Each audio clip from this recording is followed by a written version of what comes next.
Hey everybody, B-Dog Jr. back again. I'm going to be doing a little tabletop operation tonight, repairing air deflector, bug deflector, rock deflector, whatever you call those things. You can buy them brand new on Amazon for about 50 bucks, but it's for my sister's truck, and she doesn't want to spend the money on it right now. So I figured I'd try to fix it for her. I'll show you guys what I got here.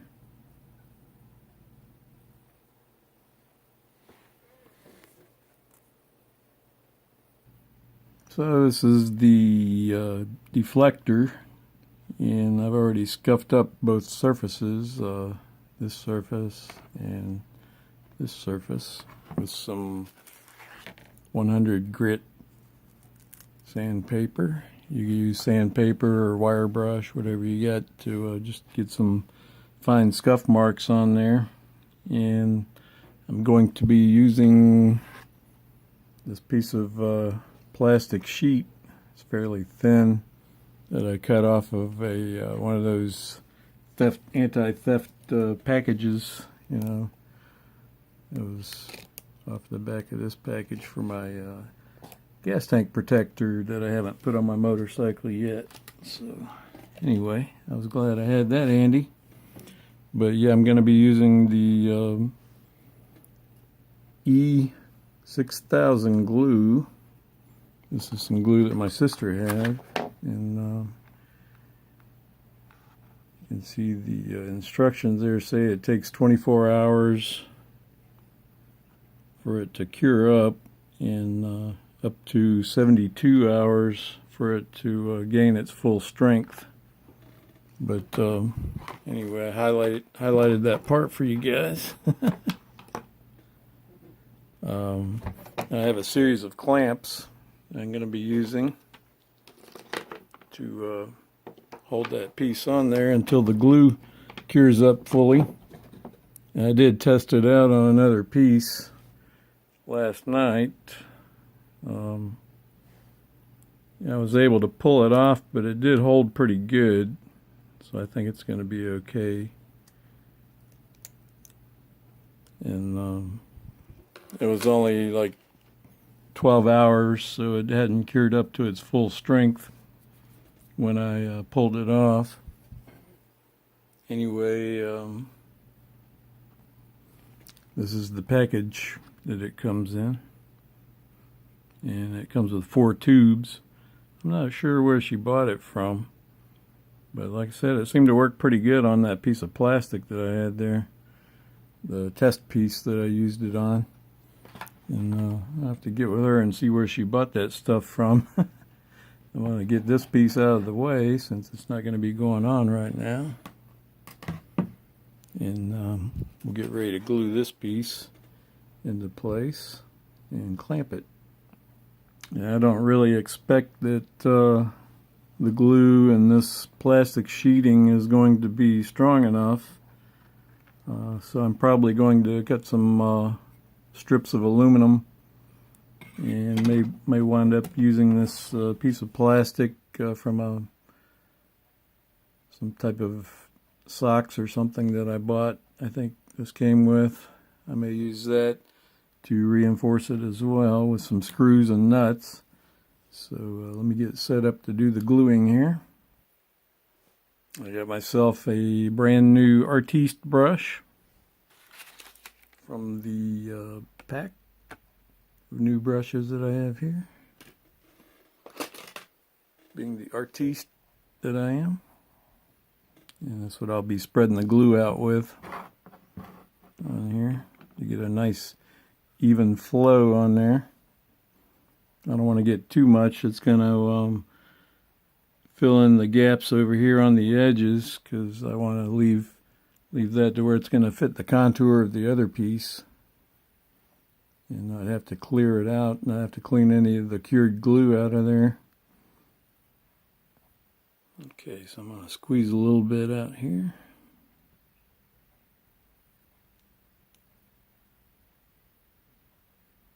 It's got a little consistency to it.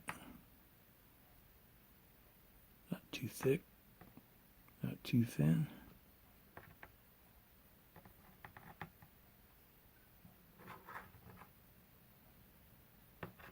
That should be enough. Give it a nice coating. Put the cap back on there. I'm not supposed to breathe these fumes, but I'm going to go ahead and put it in one of my spare bedrooms to let it cure overnight.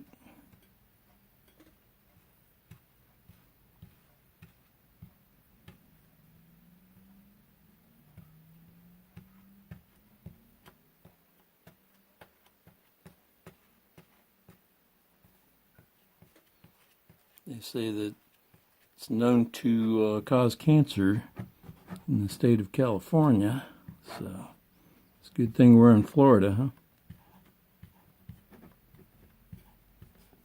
Right.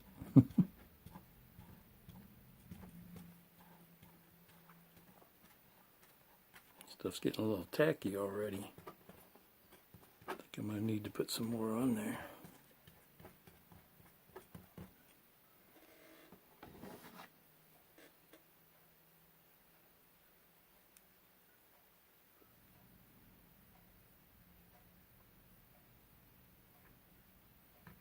Might be using both tubes.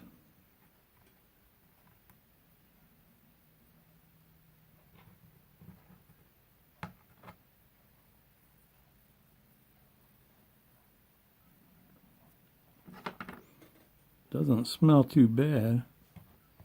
It smells like dry cleaning solvent.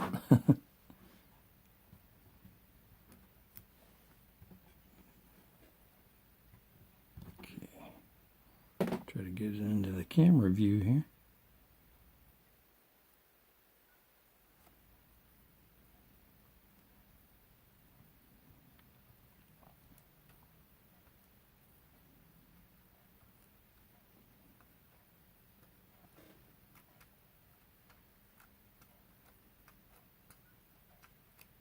Alright, ready to put the piece on there.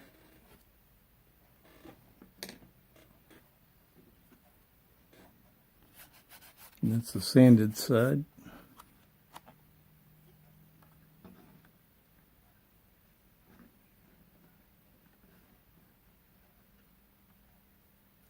Get my clamps in place.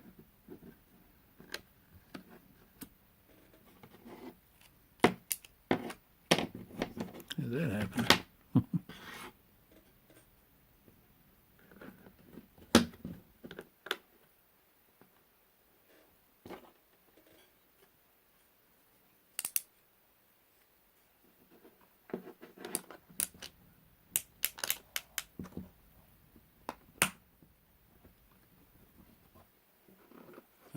Releases on the bottom.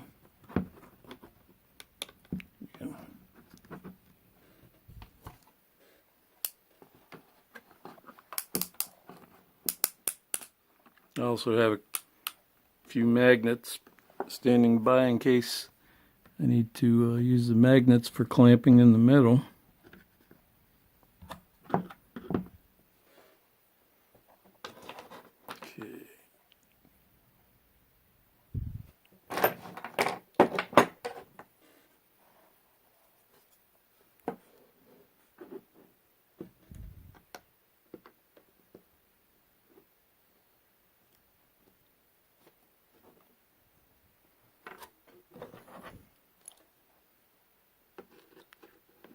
And this C-clamp's a little heavy for this type of job, but it'll serve the purpose. Here we go.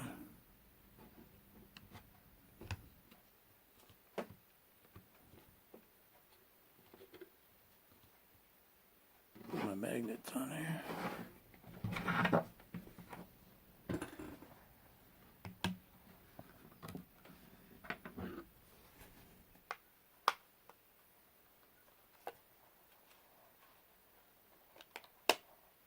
There we go.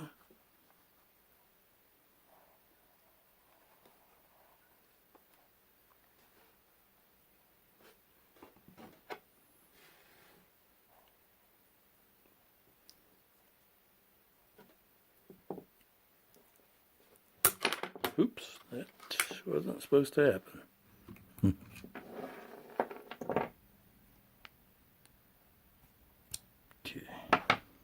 Suckers are strong.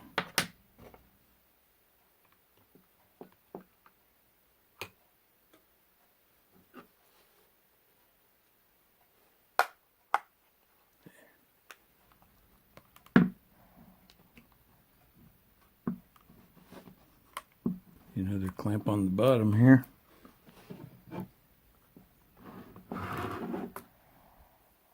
Got this side clamp.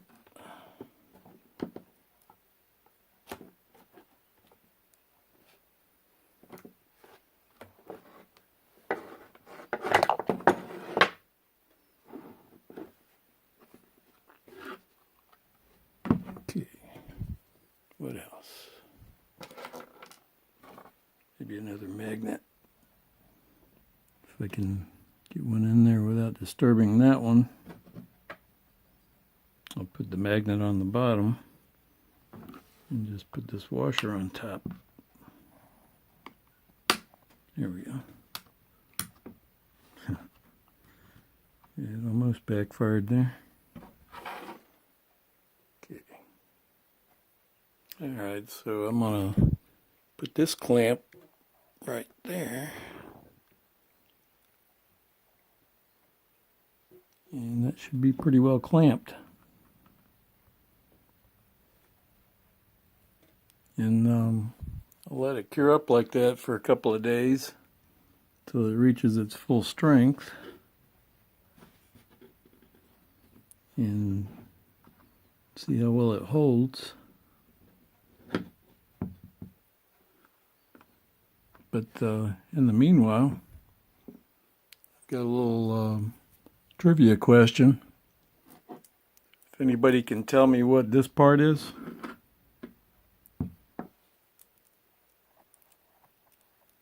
Looks like a bearing. And I'll tell you, it came out of a Bell 206 Jet Ranger, the Bravo 3 model, and it has to do with the drivetrain. Looks like a bearing, but it's not. So if anybody can tell me what it is, I will subscribe to your channel and watch all your videos if you don't have too many of them. We'll make it a little trickier if you can name this part as well. And I cut it in half just for like an instructional thing. But you can see that it used to be a cylindrical cylinder at one point before I cut it in half. And this is the part, one of the parts inside of a Rolls-Royce 250 series helicopter engine that they use in the Bell 206 Jet Rangers. But if anybody can tell me what these two parts are, then I will subscribe to your channel and watch all your videos. That sound like a good deal? Anyway, a couple of days after this thing cures up, I'll give you guys another continuation on this video, and we'll see how the E6000 glue works. Hopefully it's going to hold. I have a feeling she's going to be buying another one of these air deflectors anyway. It probably won't last too long if it does hold together. But you guys have a good one. B-Dog Jr. over and out.